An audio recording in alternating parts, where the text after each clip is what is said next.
I admire my parents so much, right? But there was one time when my mom forgot me in the office and went home. What? Oh my God. Yeah. Wow. I And mean, how was that for you? That must have been I a don't bit think I troubling. noticed.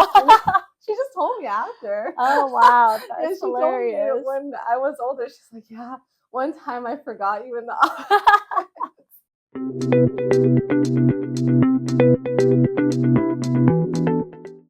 Hi, everyone. Today we have Hannah Wu, my very good friend, and I like to call her my soul sister. She is here with us today to share with us her amazing story and journey.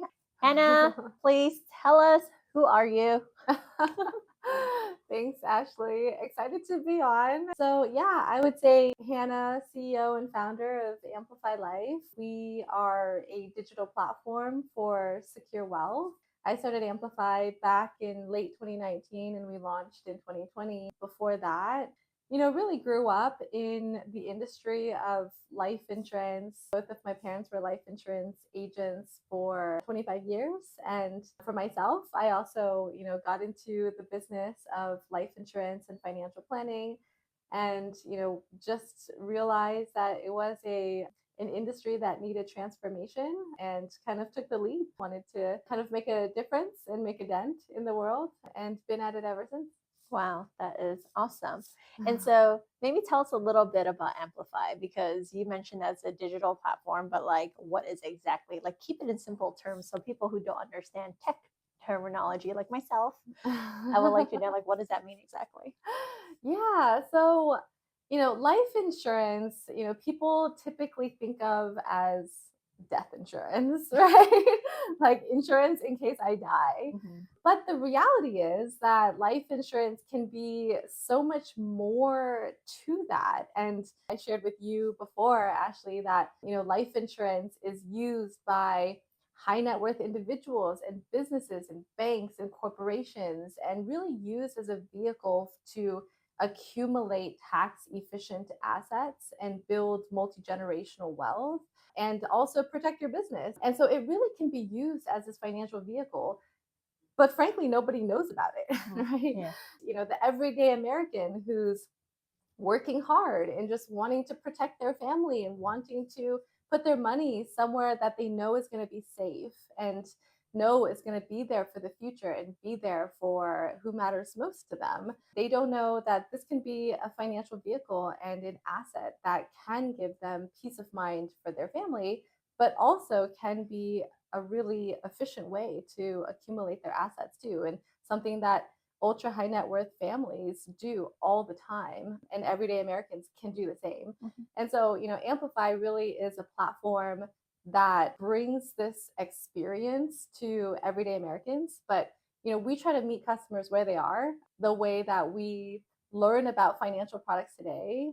I was just talking to my husband, Sean, Yeah. that you know very well, yesterday. And, he was asking me, like, oh, what are my hobbies? And one of the ones I was sharing with him was you often just scroll and listen to like influencers that he trusts about financial products. He Right. likes learning about the monetary system and different financial vehicles. And that's just how we learn today, right? If Yeah. we're going to learn about where should I put my money, I'm going to Google it. I'm going to, learn from like, ChatGPT. yeah, ChatGPT advisors and influencers that I trust. And that's just how we digest and experience financial products today. And it's not like, oh, I'm going to ask my aunt and, have her friend over the kitchen table. It's just not, we just don't experience it as much that way anymore in this generation. And so, Amplify was really built on the premise of the fact that you have 90% of this huge industry just being sold by life insurance agents. Right. But most of them are going to retire in the next 10 years. And everyday Americans are just not able to access these products to add value to their own future. And so we just wanted to create products and an experience that just meets the consumer where they are. So that's kind of the premise of Amplify. But, I didn't come from tech either. And so, it's been definitely a learning journey in many ways. Yeah, so let's bring you back to your early days because I know you mentioned that your parents were both in life insurance as well, right? Yeah. So tell me about your childhood and your upbringing. Like, how was that for you? Yeah, that's definitely a deep question. Well, I was born in Salt Lake City, random.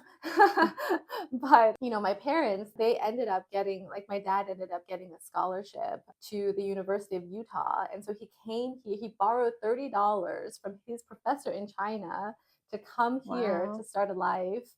Basically, he came first and then he brought my mom over. And then she, at that time, was basically was studying to try to get into school there, but also taking care of somebody for long-term care. Hmm. So my mom and my dad, at the time I didn't exist, but they lived, in this old man's house in where his cats used to live.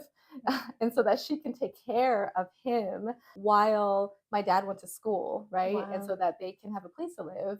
And that's where they had me, and they didn't have any family here and they didn't have any money here. So they sent me back to China when I was 1 till I was 7 or 8 years old with my grandparents. Meanwhile, they were here, trying to build a life for themselves. My dad had a PhD in geology, and my mom basically studied special education. Hmm. Interesting. Yes, very different. Yes. Okay. But, I think I got the drive from my mom Hmm. because she never felt satisfied, right? Mm. So she's always kind of like had a unique upbringing herself. When she was 11, she was selected in her province to go to the national team of China for martial arts, right? So Wow. yeah, so she was like on the Olympic team for martial arts in China, Yeah. but you don't study academics. You just train. Like in China, they don't like try to support you in your academics, so you have options in the future. No, you have like one job, and that's Yeah. to get the gold medal for China, Hmm. right? And so she would train there and live by herself since she was 11 in the national team. And she basically got bronze in a couple competitions. She trained with Jet Li as well. Wow. That's awesome. But she had to start over when she was 18 because she broke both her kneecaps. So she became a coach. She then, came back to, start over. So she had to learn from like when she left from 11 years old all the way to through high school to try to take the national exam to get into college. Oh, wow. She would work and study at the same time, and she would tell me stories of how she would go to the bathroom, and back then they didn't have toilets, right? It's just Yeah. a hole, right? In Yeah. China, if you've been. Right. So she would squat there for 2 hours studying at work, right? Wow. To like learn because she had to catch up all those Yeah. years. And then she ended up getting into one of the top 10 schools in China. But then after she graduated from that, she met my dad and had to start over in the United States in Wow. Salt Lake City in a That's cat crazy. closet with my Yeah. dad. Wow. That's amazing. And so she was never satisfied, right, with just being normal. She's like, I worked too hard to just be normal. And so she then decided to give up special education, and she started in computer phone sales, just like calling people, selling, I don't know, CD-ROMs or something like Yeah. that, right? And then she got recruited into life insurance. But this is like her, I don't know, like fifth time being recruited into something. Wow. So she came home and she's like, oh, I have this great business idea Yeah. to my dad. And he was like, not again. You know? Basically, I don't know, my mom has a way of like convincing my dad to do crazy things. So she convinced him to get a life insurance license, Mm. right? She's like, you just get a license, because her English was not great and she, didn't love studying. And she would just like prospect and build the book of business and like hustle like all the time. And he would be the one with the license. And when he started making money, he was like, oh, maybe this is legitimate, right? Right. He actually got laid off from his job as a geologist. And so he ended up like with her being life insurance agents and building their book They're of like the business. power couple. Yeah, so that's Yeah. where they started. And Yeah. so how was that for you though? Because you weren't around, you were in China at that time then, right? So Yeah. how was your upbringing in China? Because you were with your grandma at that time, right? From my Yes. understanding. Yeah. I was with my grandma and my grandpa and my aunt, also my dad's side as well. So I had a great upbringing in China. Frankly, it was probably like I just can't imagine as a mom now how I can, have my kids be away from me for like 7 to 8 years. But that takes like tremendous sacrifice to Yeah. just want a better future and work hard for it and give up time with your kid. Mm-hmm. On my end, I didn't know any different. And Yeah. it was really great. I loved growing up in China. I didn't have like a ton of cousins or anything like that. So, I just grew up with my grandparents and it was a great childhood. It was very safe, great food, like just cooking with my grandma. Like it was a great childhood, but it was different after I came to the US. So then after that phase, like at what point did you come back to the US and how was that like for you? Yes. So I came here when I was, around 7 or 8 years old. At that time, my parents were living in Fremont and they were both already doing life insurance. Mm-hmm. And it was very different because back in China, like I had so much family. Like coming here, my parents were working 24/7. They had their team of life insurance agents and they also had clients.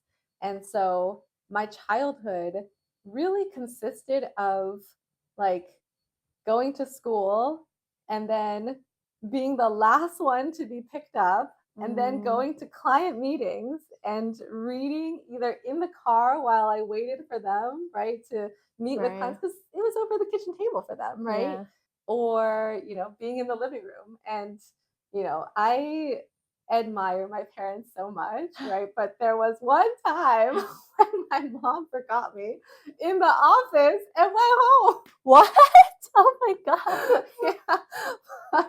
Wow. I And mean, how was that for you? That must have been I a don't bit think I noticed. traumatic.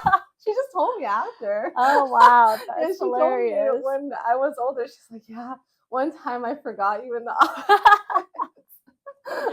But they were so busy, Yeah. like they were building their business and they did well, right? Mhm. They did well in their career in life insurance, and it's really difficult to like it really takes like tremendous sacrifice and hustle to build a book of business and build a team. But that was my childhood, really. Like middle school, like I played sports and I was horrible, right? I was like the worst. Yeah, I played basketball and I played tennis and I was the worst in both. I can't imagine that because you're so good at everything. I'm like No, sports. like I remember everyone's laughing at me one time and I didn't know why, but it's because you shoot basketball on two sides of the hoop, but Yeah. I shot it on the side hoop. Oh my God. Yeah, That's sports hilarious. is not my jam. But it wasn't the type of childhood where like your parents are going to be there at every match and Mhm. like they're like, or even like I remember I got really good at like forging my dad's signature because I had to do all the forms. Like he didn't do any of like the parent teacher Yeah. forms or like any of that.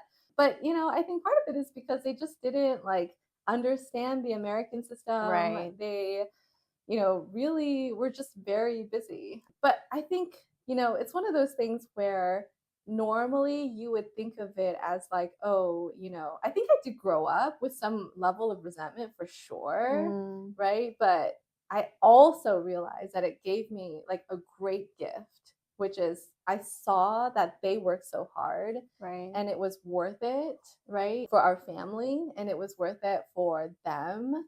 And I think it was like just the realization, right, of like hard work and sacrifice builds both character and wealth.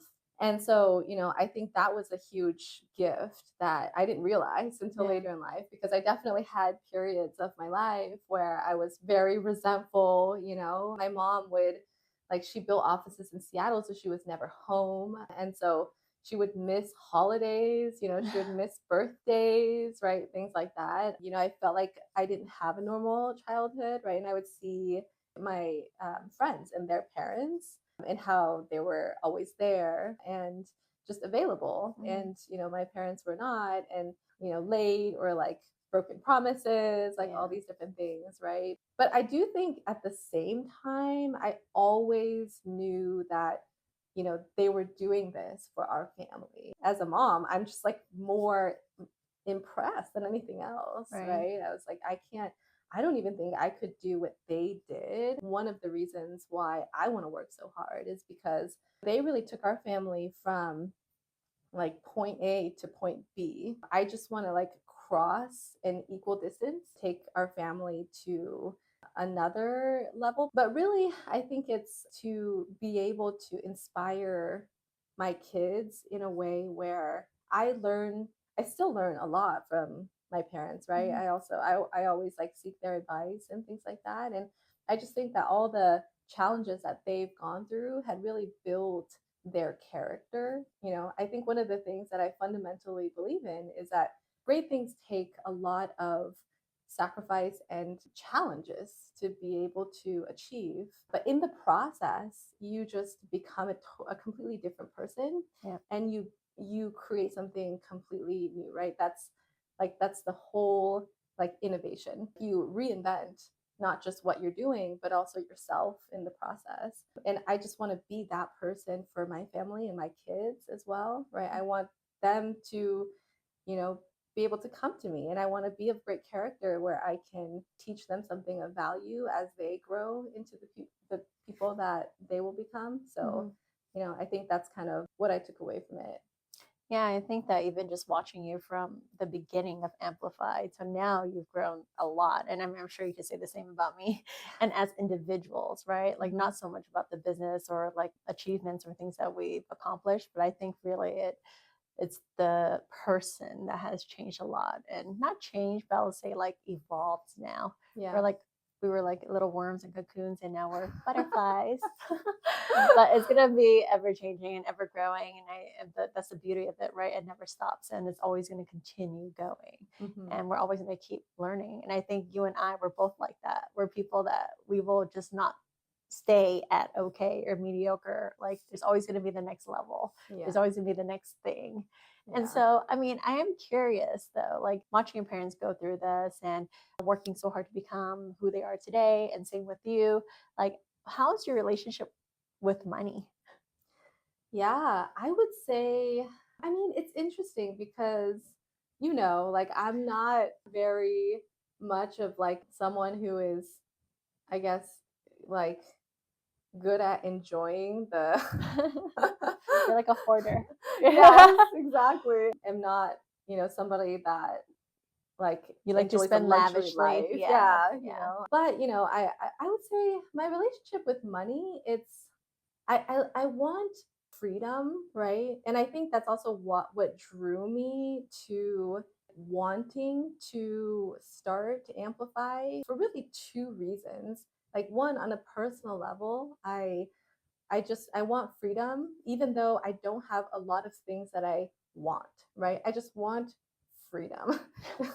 Like, I don't want, like, anything crazy. I actually, on most days enjoy working. Not every day, but most days I enjoy working. I don't like to be limited. Even on difficult days where, it seems like everything is going up in smoke as an entrepreneur. But even on those days, we're very lucky to be able to even be in this fight. That's the reality that we should appreciate, even on the most difficult of days, right? Even if everything fails, you can still start over. And that is a beautiful thing to appreciate, right? So I think it's more about freedom for me. And also, on the other side of it, I started off not in life insurance. I actually was in medicine before. And then I ended up getting into medical school, and I ended up deferring a year and learning about,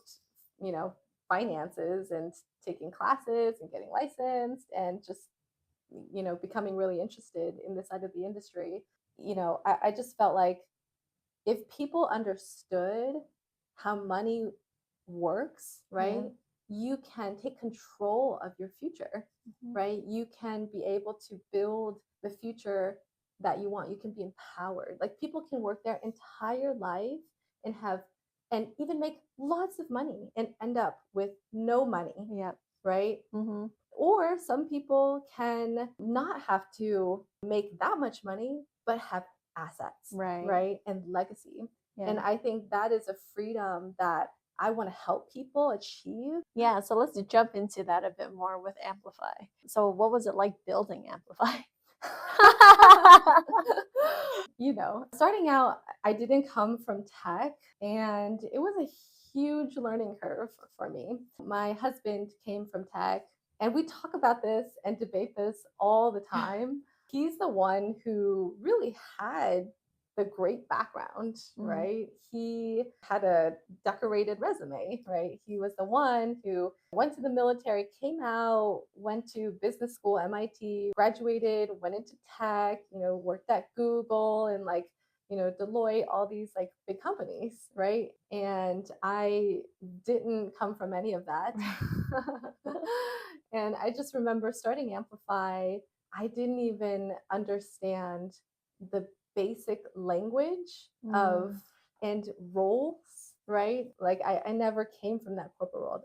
Before Amplify, I basically had a financial planning agency and we had several offices across the US, but I never came from that corporate environment, much less tech.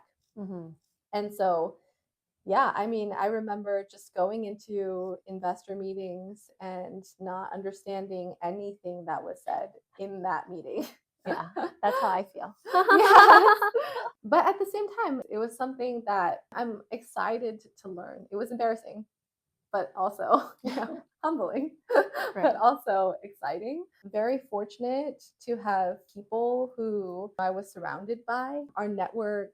And I started this company with the co-founder and, the two, and who did understand technology and taught me a lot. Yeah, I definitely learned from just really being boots on the ground. So how about now today? How's the company now compared to day 1 or day 20 or whatever? Like, how is it like for you now?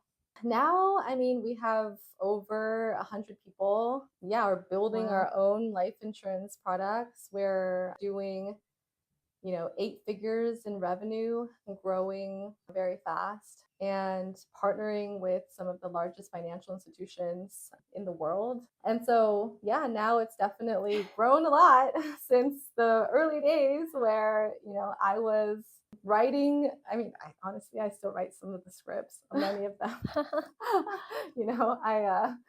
My team knows I love to lean in a little bit too much, probably, right? A bit of a micromanager, they would call it. Probably. But I would say, yeah, back in the day, like I was every single role, right? I would be on the phones, talking to customers and, training every single, new agent. Yeah, now we've definitely come a long way and we've had some like really amazing people join the company who I've learned so much from. I think it's 100% about the people who join you. I've learned so many lessons around that, like having the right people on the ship. But the right people on the ship, they just know so much more than you about how to build the company. Right. And you're really just there to support them and kind of have a vision forward, right? So I've been really fortunate in so many ways, both in the team, in the support network, in the investors and the board that we have. That's amazing. And so maybe we could go into what has been the most challenging time or situation or whatever. Maybe we can name something that has happened in the past that's the most challenging time in your life. Yeah, so many. Okay.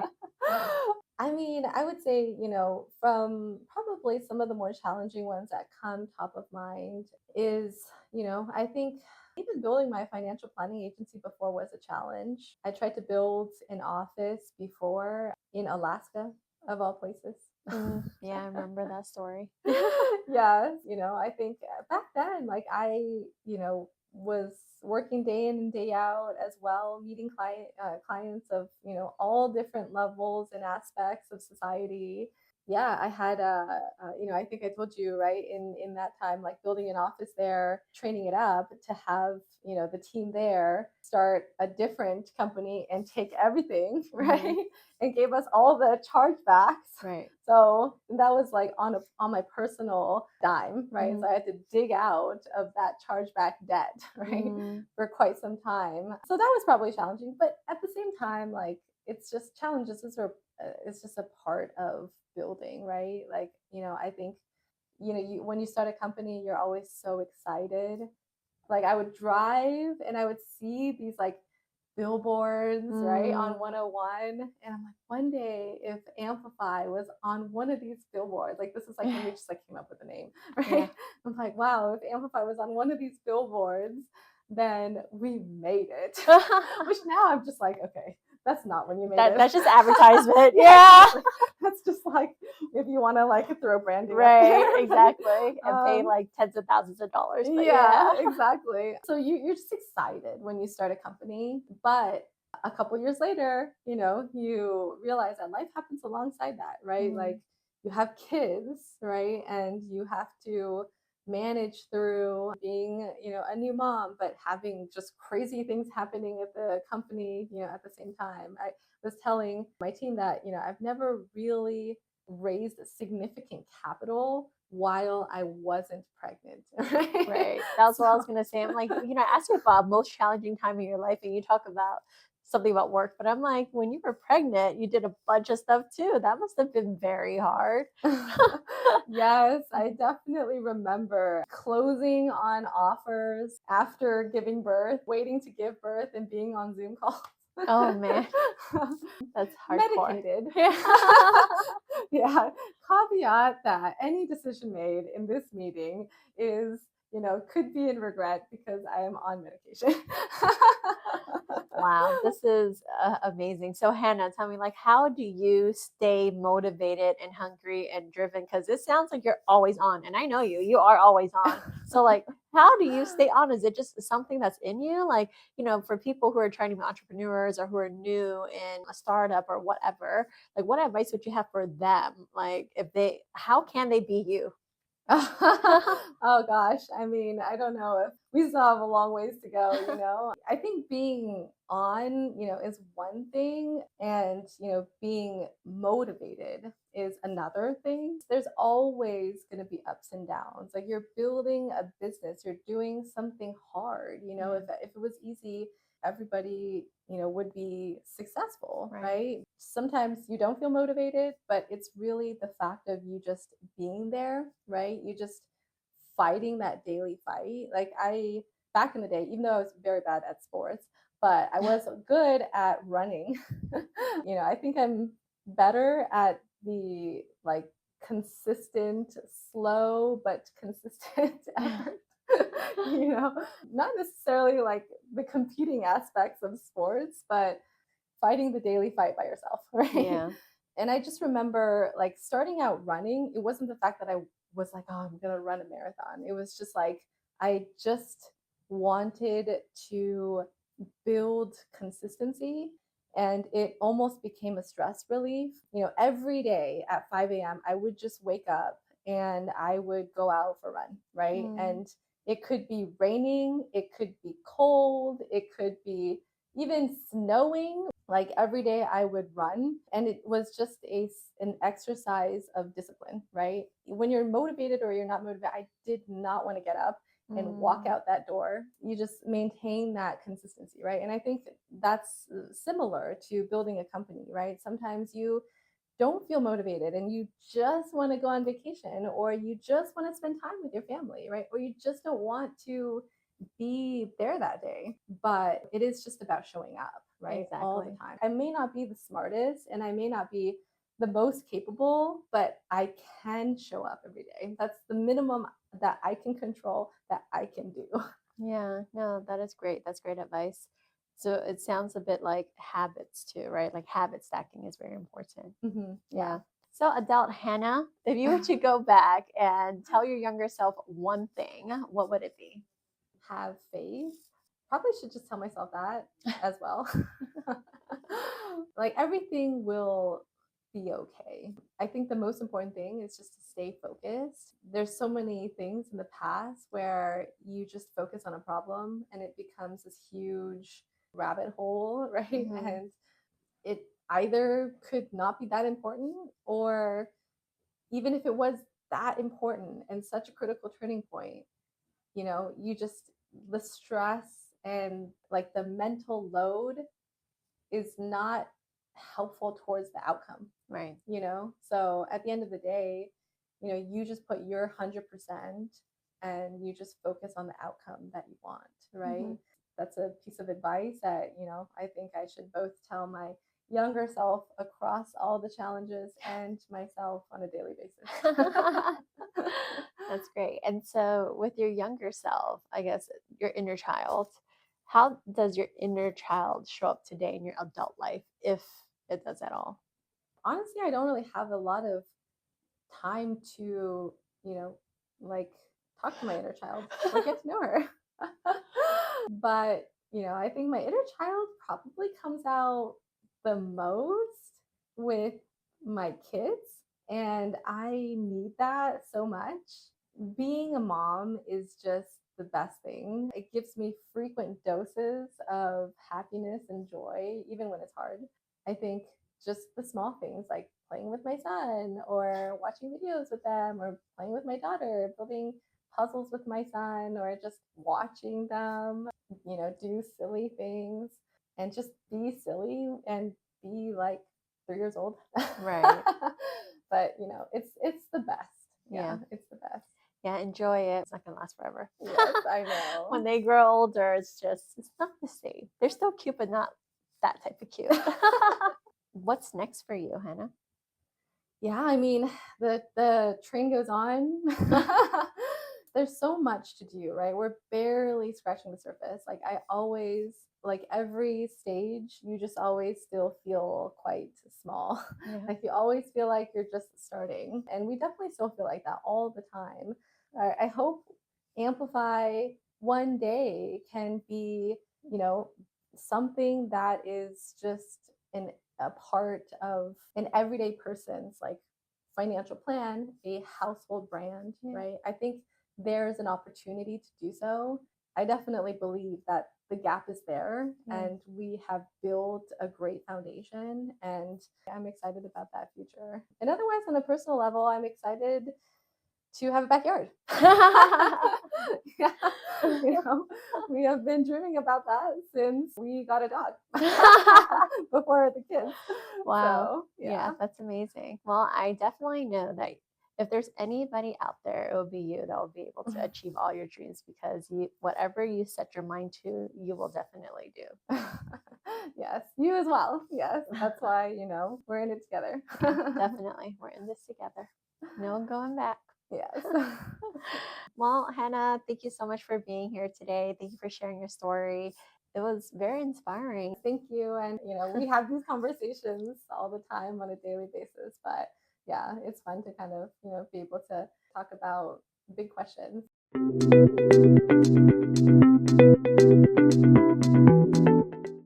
Wait, hold on. It's because it's after hours. They usually clean right now. So Yeah. give me 1 second. I just want to make sure to tell them to not come in. Yes. Sorry, I'm making everyone work. Hi.